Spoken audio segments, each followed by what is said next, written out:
சோழர்கள், குறிப்பாக ராஜராஜ சோழன் மற்றும் ராஜேந்திர சோழன் காலங்களில் இந்திய பெருங்கடலில் மிகப்பெரிய அளவிலான கடற்படையை கொண்டிருந்தார்கள். அவர்களது கடல் சார்ந்த போர் மற்றும் வணிகத் திறனுக்கு முக்கிய காரணமானவை அவர்களின் தனித்துவம் வாய்ந்த கப்பல்கள். சோழர்களின் கடற்படையில் பலவிதமான கப்பல்கள் இருந்தன. அவைகள் பயன்படுத்துவதற்கேற்றதன் அடிப்படையில் வணிக கப்பல்கள், போர்க்கப்பல்கள் மற்றும் போக்குவரத்து கப்பல்கள் என பிரிக்கப்பட்டன. பெரிய அளவிலான தளவாடங்கள், மசாலா பொருட்கள் மற்றும் வணிக பொருட்களை எடுத்துச் செல்லும் திறன் கொண்டவையாக இருந்தன அவர்களது வணிக கப்பல்கள்.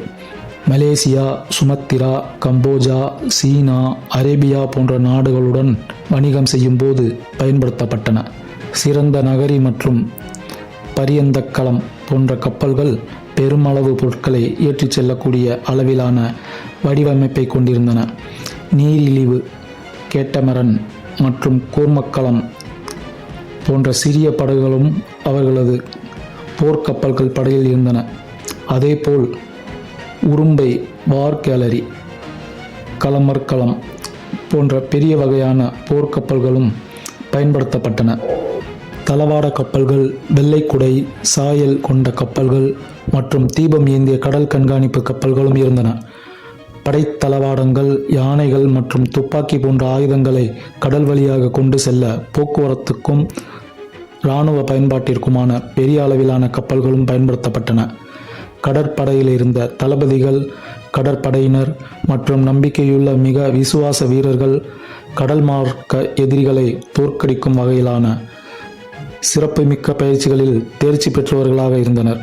இந்த படையினர் எதிரிகளின் கப்பல்களை சுற்றி வளைத்து அவர்களின் கப்பல்களை கைப்பற்றி அவர்களின் வணிக கட்டுப்பாட்டையும் போர் ஆதிக்கத்தையும் சோழர்கள் தன் வசம் கொண்டனர். இப்போ நம்ம ராஜேந்திர சோழனின் கடல்வழி வெற்றிகளை பார்ப்போம். 1025 கிரி விஜய பேரரசை, அதாவது இன்றைய மலேசியா, இந்தோனேசியாவை கைப்பற்றி தென்கிழக்கு ஆசியாவில் தனது ஆதிக்கத்தை நிலைநாட்டினார். இலங்கை மீது கடல்வழி படையெடுத்து போரிட்டு வெற்றி பெற்றார். அந்தமான், நிக்கோபார், மாலத்தீவுகள் போன்ற தீவுகளிலும் அவரது கட்டுப்பாடுகள் இருந்தது. அரபிக்கடல் மற்றும் பசிபிக் பெருங்கடலில் தமிழர் வணிக கப்பல்களுக்கு கடல் கொள்ளையர்களிடமிருந்து பாதுகாப்பும் வழங்கப்பட்டது. சோழர்கள் நட்சத்திரங்கள் மற்றும் காற்றின் இயல்பு மூலம் திசையை கண்டுபிடித்தனர். மரத்தை வலுப்படுத்தி நீண்ட நாள் பயணத்திற்கு ஏற்றவாறு தயாரிப்பதில் சிறந்து விளங்கினர். சோழர்கள் சீனா, அரேபியா, தென்கிழக்கு ஆகிய நாடுகளுடன் பெரிய அளவில் வணிகம் செய்தனர். தங்கம், வெள்ளி, முத்து, மசாலா பொருட்கள், கருஞ்சாலி மரம் அதாவது பிளாக்வுட் போன்றவற்றையும் ஏற்றுமதி செய்தனர். இந்திய பெருங்கடலில் சோழர்களின் கடற்படை மிகுந்த செல்வாக்கை பெற்றிருந்தது. சோழர்களின் கடற்படை மட்டுமல்லாமல் அவர்களின் வணிக கட்டுப்பாடும் கடல் போர் நுட்பங்களும் அவர்கள் சர்வதேச ரீதியில் செல்வாக்கு பெற்ற ஒரு பேரரசாக திகழ காரணமாக அமைந்தன.